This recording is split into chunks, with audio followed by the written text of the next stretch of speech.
Monsieur le député, madame la conseillère départementale, messieurs les représentants des forces de l'ordre, messieurs les représentants des sapeurs-pompiers, messieurs les présidents des associations d'anciens combattants, mesdemoiselles et messieurs les porte-drapeaux, mesdames et messieurs les élus municipaux et communautaires, mesdames et messieurs, chers amis, comme vous le savez tous, aujourd'hui nous commémorons le 71e anniversaire de la libération d'Avranches. Pour Avranches, ce jour est synonyme à la fois de fête, mais aussi de souvenir. Oui, en effet, nous nous souvenons que la paix et la liberté ont un prix. Ce prix, c'est celui du sacrifice de milliers d'hommes et de femmes, de soldats engagés dans un conflit d'une immense violence. Ce prix, c'est celui de milliers d'hommes et de femmes habitants de Normandie et d'ailleurs qui ont péri à l'occasion de ces combats. Il y a 71 ans, tout ici n'était que ruine, crissement de chenilles sur l'asphalte, grondement de moteurs, tout n'était que fumée, carcasses d'animaux et de véhicules mêlés. Tout n'était que mort et destruction. Pourtant, il y a 71 ans, dans cette atmosphère de guerre, l'arrivée de l'armée américaine était aussi symbole de liberté retrouvée. C'était il y a exactement 71 ans. Ces événements appartiennent désormais à l'histoire, à notre histoire locale, et constituent une part importante, très importante même, de notre identité régionale normande. Car en effet, la Normandie est à jamais reconnaissante envers ses soldats, ses résistants et ses civils, dont le sang fut versé pour le renversement de l'un des pires régimes politiques jamais établis.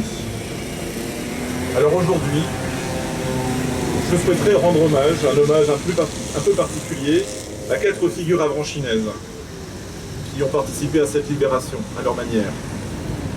3 personnages qui ont largement été oubliés par l'histoire et qui pourtant constituent des exemples remarquables de ces engagements humains qui contribuèrent à la libération de notre pays et assurèrent la transition vers l'après-guerre.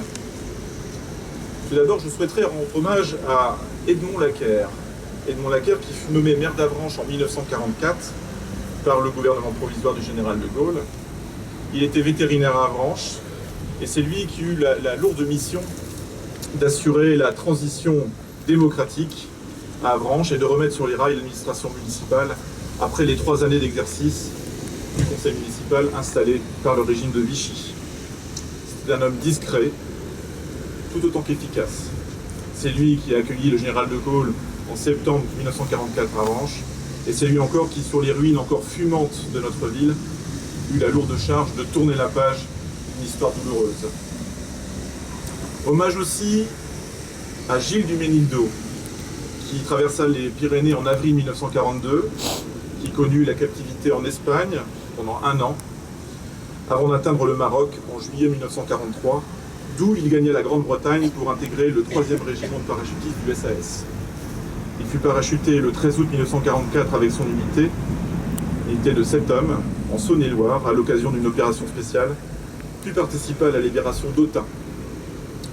Démobilisé en 1946, il rentra à Avranches où il reprit son activité d'électricien avant de s'éteindre en 1976 à l'âge de 56 ans. Hommage encore à Maurice Corbin, natif d'Avranches, qui débarqua le 6 juin 1944 sur la plage de Ouistreham, au sein du commandant Kieffer, et qui fait ainsi honneur à sa commune natale, qui peut être fier d'avoir compté parmi ses fils un des acteurs du D-Day. Hommage enfin à Claude Bergevin. Claude Bergevin qui est le fils de l'artiste antiquaire Albert Bergevin, bien connu à Avranches, pilote qui combattit en Afrique du Nord au sein du groupe de bombardiers Bretagne, avant de partir pour les États-Unis d'Amérique en juin 1943, afin de suivre une préparation militaire renforcée, et avant de retourner en Europe à l'été 1944, toujours au sein du groupement Bretagne, puis au cours de l'hiver 1944, de partir pour le front de l'Est, au sein du groupement Normandie-Niemen. Voilà quelques figures, d'autres encore sont à redécouvrir, mais qui méritent aujourd'hui d'être citées et auxquelles il faut rendre hommage.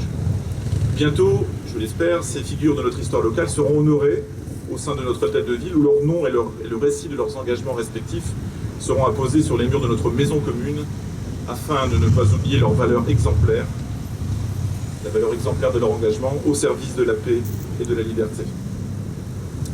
Aujourd'hui, cette paix et cette liberté font partie intégrante de notre quotidien.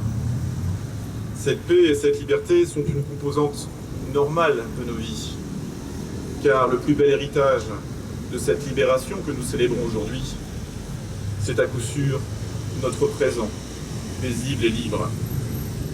L'esprit de liberté, vous l'avez constaté aujourd'hui en traversant les rues de la ville, il est partout, dans chacune de ces animations qui font battre le cœur de la ville. En effet, nous avons la braderie des commerçants aujourd'hui, et à vrai dire, peu de gens soupçonnent que nous célébrons aujourd'hui le 31 juillet la libération de la ville.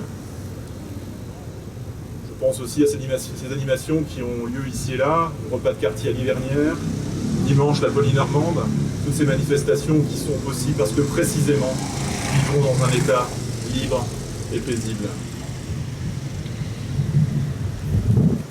Et donc dimanche, les corps de la Poly Normande auront l'occasion de franchir ce carrefour à 2 reprises et rendront à leur manière un hommage à ces libérateurs venus il y a exactement 71 ans. Enfin, pour clore cette brève allocution, je voudrais adresser une pensée amicale et affectueuse à 2 messieurs, 2 avranchinés, dont le grand âge les empêche d'être parmi nous ce soir, alors qu'ils étaient parmi nous l'an passé, pour le 70e anniversaire de la Libération. Il s'agit de Fernand Le Prieur, maire d'Avranches de 1983 à 1989, et de Jean Le Rouxel, ancien conseiller municipal, fils de Désiré Le Rouxel, résistant avranchiné, décédé le 6 juin 1944 dans le bombardement de la prison de Saint-Lô, suite à son arrestation par la Gestapo quelques mois plus tôt. Voilà, je m'arrête ici. Je vous remercie à tous d'être présents pour cette cérémonie, pour cette fête de la Libération à laquelle Avranches accorde une importance toute particulière. Fête de la Libération qui, cela mérite d'être signalé, se passe sous le beau temps normand. Voilà, bonne soirée à tous, bonne fête de la Libération et à très bientôt.